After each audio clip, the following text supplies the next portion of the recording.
Supreme court of India ने आम आदमी पार्टी के राज्यसभा के रुकन पार्लियामेंट राघव चड्ढा से कहा कि वो राज्यसभा के चेयरमैन से मुलाकात करें और गैर मशरूत माफ़ी मांगे।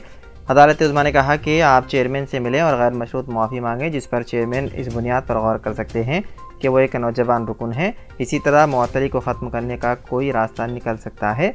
ख्याल रहे कि राघव चड्ढा को राज्यसभा से अगस्त में मुअत्तल किया गया था और उन्होंने अपनी मुअत्तली को सुप्रीम कोर्ट में चैलेंज किया था।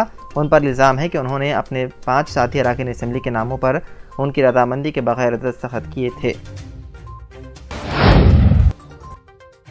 3 नवंबर को सुप्रीम कोर्ट में इलेक्टोरल बॉन्ड मामले पर समाअत का तीसरा दिन था। इस दौरान सीनियर वकील कपिल सिब्बल की तबीयत बिगड़ गई।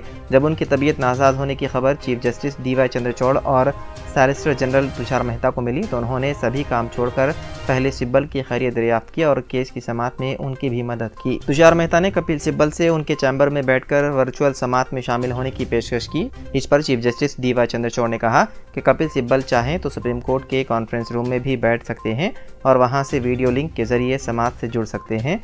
कपिल सिब्बल ने चीफ जस्टिस की पेशकश को कबूल किया और कॉन्फ्रेंस रूम में वर्चुअल समाअत में शामिल हुए। हालांकि दोहराने के बाद जब कपिल सिब्बल कुछ बेहतर महसूस करने लगे तो कोर्ट रूम में पहुंचे और फिर अर्जी दहिंदे की तरफ से अपने मखसूस अंदाज में सॉलिसिटर जनरल से जराह की।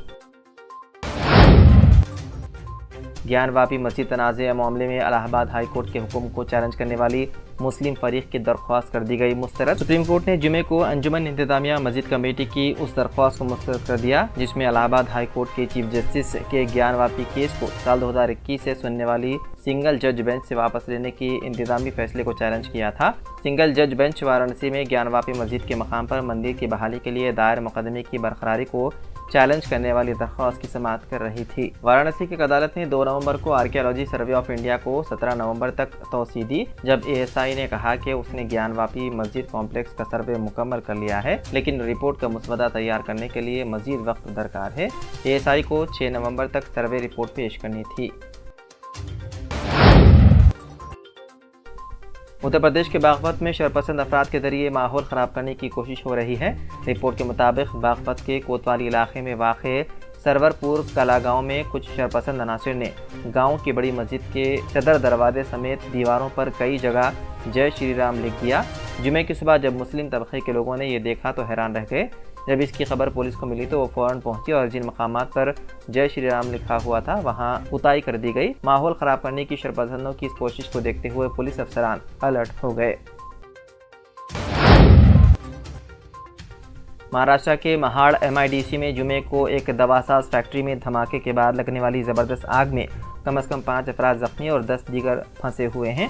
महाड़ MIDC पुलिस स्टेशन के एक अहलकार ने बताया सुबह 11 बजे के करीब एक जोरदार धमाका हुआ और फिर ग्लूजेट हेल्थ केयर लिमिटेड की फैक्ट्री के अहाते से धुआं उठता देखा गया। आग पर काबू पाने के लिए कम से कम 4 फायर इंजन और पुलिस टीमें मौके पर पहुंची और कम से कम 5 जख्मियों को बाहर निकाला गया।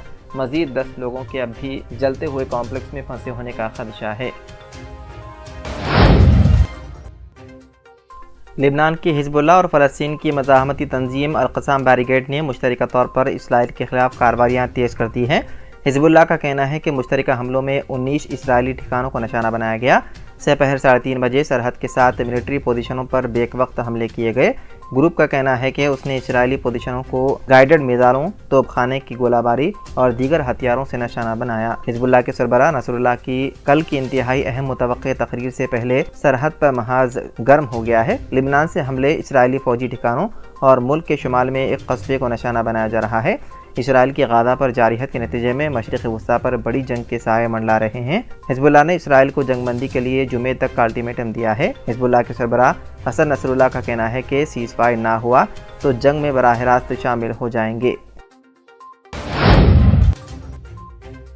गाज़ा में बेगुनाह शहरियों को कत्ल करने और फ़लस्तीनियों की नस्लकशी के मंसूबे से मुताल्लिक़ सच आखिरकार इसराइली तर्जुमान के ज़ुबान पर आ ही गया। इसराइली तर्जुमान ने कहा कि इसराइल का निशाना सिर्फ फ़लस्तीनी अवाम है। एक इंटरव्यू के दौरान इसराइली वज़ीर आज़म की तर्जुमान तल हेनरिक बातचीत के दौरान सच बोल गई कि इसराइल गाज़ा में किसी और को निशाना नहीं बना रहा है सिवाय सिविलियंस के, लेकिन फिर गड़बड़ाकर अपनी बात को घुमाते हुए कहने लगी कि नहीं, निशाना दहशतगर्द हैं। वाज़ेह है कि इसराइल की जानिब से गाज़ा में कई मकामात से घुसने की कोशिश के दौरान मुख्तलिफ मकामात पर हमास के साथ शदीद झड़पें हुई हैं। हमास से झड़पों में अब तक कम से कम 17 इसराइली फ़ौजी मारे जा चुके हैं। اسرائیل نے غزہ کو چاروں طرف سے گھیر لیا۔ اسرائیلی فوج کا کہنا ہے کہ غزہ کو چاروں طرف سے گھیر لیا گیا ہے اور اب بڑی کارروائی کریں گے۔ اسرائیلی فوج کے ترجمان نے ایک بیان میں کہا کہ اسرائیلی فوج نے غزہ شہر کا محاصرہ مکمل کر لیا ہے۔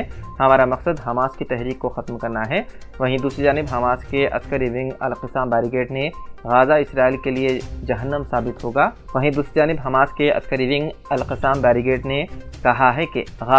اسرائیل کے لیے جہنم ثابت ہوگا۔